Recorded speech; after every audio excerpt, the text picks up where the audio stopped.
তৃণমূল কংগ্রেস পশ্চিমবঙ্গের বিভিন্ন জায়গায় এখনো এসআইআর নিয়ে আক্রমণ করে চলেছেন। সুপ্রিম কোর্টের যে নির্দেশ,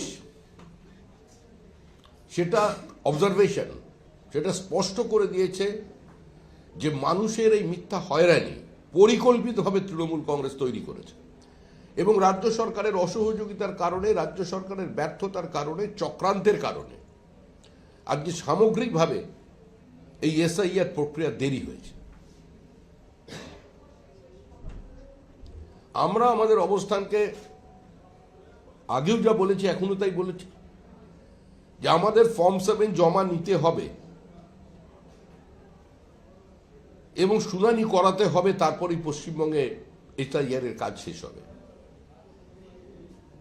মুখ্য নির্বাচনী কমিশনার কলকাতায় এসেছিলেন, আশা করি তিনিও বেশ কয়েকটি জায়গায় অনুরাগের ছোঁয়া নিয়েই গেছেন।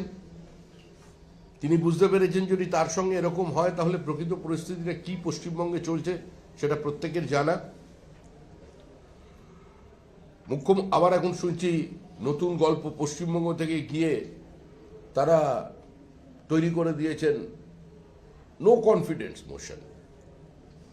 এখন যেটা হচ্ছে মোশন আর ইমোশনের লড়াই। এই ইমোশনটা মুখ্যমন্ত্রী কাদের জন্য?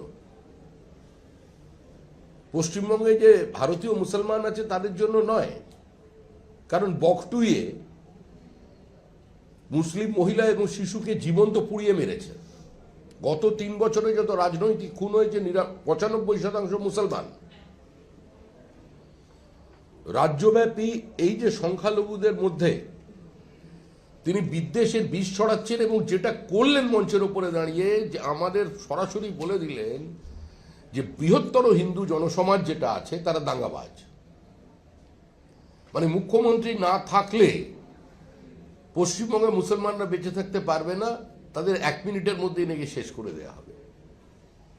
তো আমাদের রাজ্য তো এরকম ছিল না, এটা তো আমাদের চেনা রাজ্য নয়।